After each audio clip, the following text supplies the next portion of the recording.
जय श्री राधे। आप सभी का हमारे YouTube चैनल पे बहुत बहुत स्वागत है।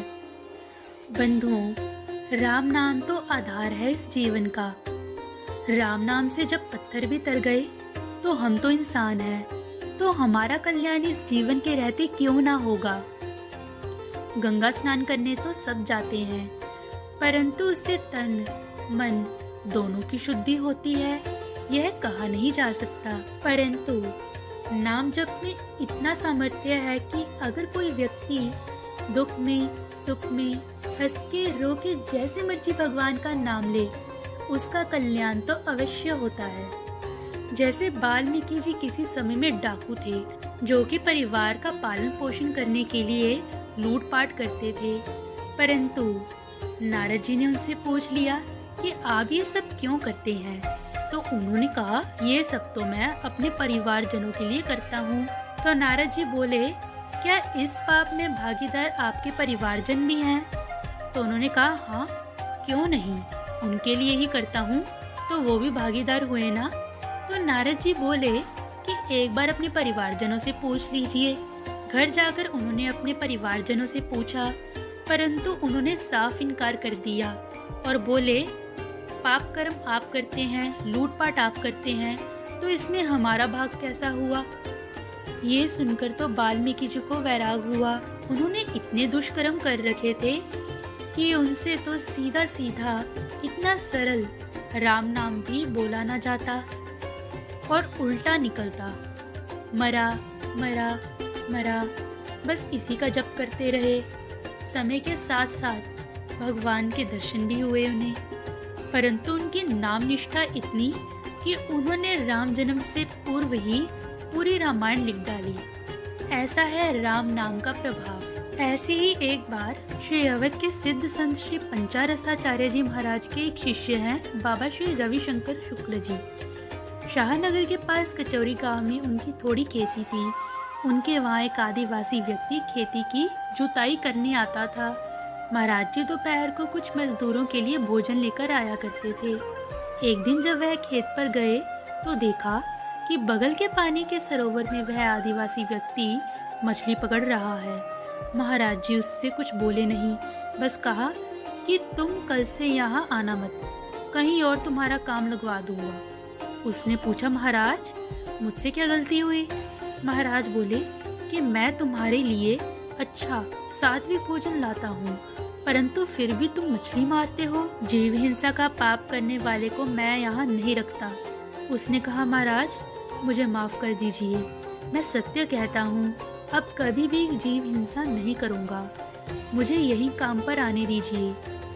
महाराज जी ने कहा, ठीक है, मैं तुम्हें काम से नहीं निकालूंगा। फिर आदिवासी बोला, मेरे मन में बड़ा दुख हो रहा है कि मैंने आज तक कितने पाप किए, आप मुझे इन पापों से मुक्त होने का मार्ग बताओ।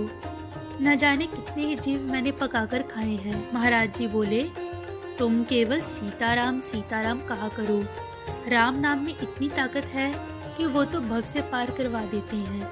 उसने विश्वास कर लिया कि नाम नहीं छोड़ूंगा और वह सीताराम सीताराम बोलता रहता। कुछ काल के बाद तो उसका मुंह हर समय हिलता रहता, नींद में भी नाम चलता रहता।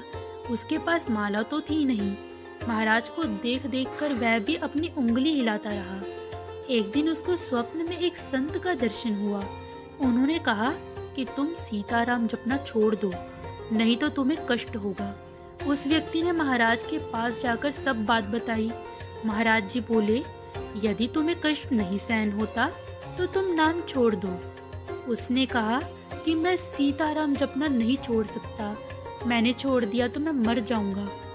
महाराज उसकी नाम निष्ठा देखकर बहुत खुश हुए और बोले, नाम को पकड़े रहो। फिर अब दूसरे दिन से ही मानो उसकी परीक्षा शुरू हो गई। अचानक पैरों में बहुत जलन हुई, इतनी जलन कि जल में पैर डालने पर जल भी गर्म हो जाता। कुछ दिन के बाद उसके पैरों के नीचों के दोनों तलवों का चमड़ा निकल आया। एक रात वही संत उसके स्वप्न में आकर बोले, मैंने कहा था कि सीताराम कहना छोड़ दो, नहीं तो बड़ा कष्ट पाओगे, परंतु तुमने नाम नहीं छोड़ा। तुम्हारी नाम निष्ठा से मैं बहुत बहुत प्रसन्न हूँ। तुम्हारे जन्मों जन्मांतर के पाप और प्रारब्ध वह सब सीताराम से कट गए। लो, भगवान का प्रसाद पाओ। ऐसा बोलकर स्वप्न में उसको एक लड्डू दिया। स्वप्न में दिया हुआ लड्डू जब सुबह हुई तो उसे सामने हाथों में पाया। जैसे ही उसने प्रसाद पाया, अब उसका कहीं भी मन न लगता। एक दिन पेड़ के नीचे नाम जप कर रहा था, तब उसका शरीर छूट गया। आसपास के लोग जमा हुए, परंतु उसकी सकी उंगली हिल रही थी। लोगों ने सोचा, उंगली हिलना बंद हो जाए तब तो इसका शरीर जलाएं। उधर वह पहुंचा यमलोक में। दिव्य सिंहासन पर यमराज जी बैठे थे। वहां पर भी उसका नाम चल रहा था। यमराज जी ने कहा, यमदूतों, तुम किसी दूसरे व्यक्ति को लेकर आए हो। इसकी मृत्यु तो किसी और तिथि पर निश्चित हुई है। इसकी मृत्यु की तिथि तो यही निश्चित थी, परंतु राम नाम जप के प्रभाव से इसके सारे पाप कट गए और अब तो ये राम जी के साकेत धाम में जाएगा। चलो इसे वापस छोड़ाओ। उस व्यक्ति ने पूछा, यह कौन सी जगह है प्रभु? यमदूतों ने बताया कि यह यमलोक है। यहाँ कर्मों का लेखा जोखा होता है और पापियों को नरक में यातनाएं दी जाती हैं। उसने यमराज से कहा, कृपया मुझे एक बार, सिर्फ एक बार नरक का दर्शन करना है। यमराज जी ने कहा, भगवान के नाम का जप करने वाले को नरक नहीं दिखाया जाता, परंतु तुम भगवान के भक्त हो, तुम्हारी इच्छा मैं पूरी करूँगा। उसको नरक का पूरा दृश्य दिखाया और उसे वापस छोड़ दिया। वह जीवित होकर बैठा और जाकर महाराज जी को सारी बात बताई। उसने यह भी कहा कि नरक की यातनाएं इतनी भयंकर है कि मैं कांप उठा। उसने यमराज के मुख से सुनी हुई उसकी मृत्यु की तिथि भी बताई। बोला कि उस तिथि पर मेरा शरीर छूट जाएगा और मुझे भगवान का लोक प्राप्त हो जाएगा। ठीक उसी स्थिति पर उसका शरीर छूटा और वह भगवान के धाम को चला गया। अब बहुत से लोग कहते हैं कि भगवान की कथा पुरानी हो चुकी है, अब इसका प्रभाव पहले जितना होगा या नहीं। क्या भगवान आज भी अपने भक्तों को दर्शन देते होंगे भी या नहीं? परंतु मैं आपको ये बात बता दूं, न भगवान कभी पुराने होते न उनकी कथाएं। भगवान की कथा तो नवीन है, जितनी बार सुनोगे उतनी बार आपको नई लगेगी। और रही बात कृपा की, भगवान आज भी अपने भक्तों पर उतनी ही कृपा करते हैं जितनी पहले करते थे।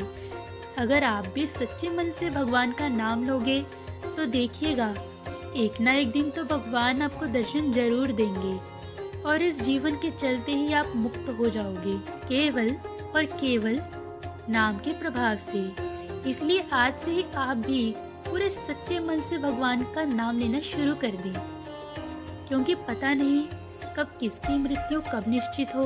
इसीलिए अपना समय बर्बाद ना करें और अभी से भगवान का नाम लेना शुरू कर दें। एक बार सभी प्रेम से बोल दीजिए।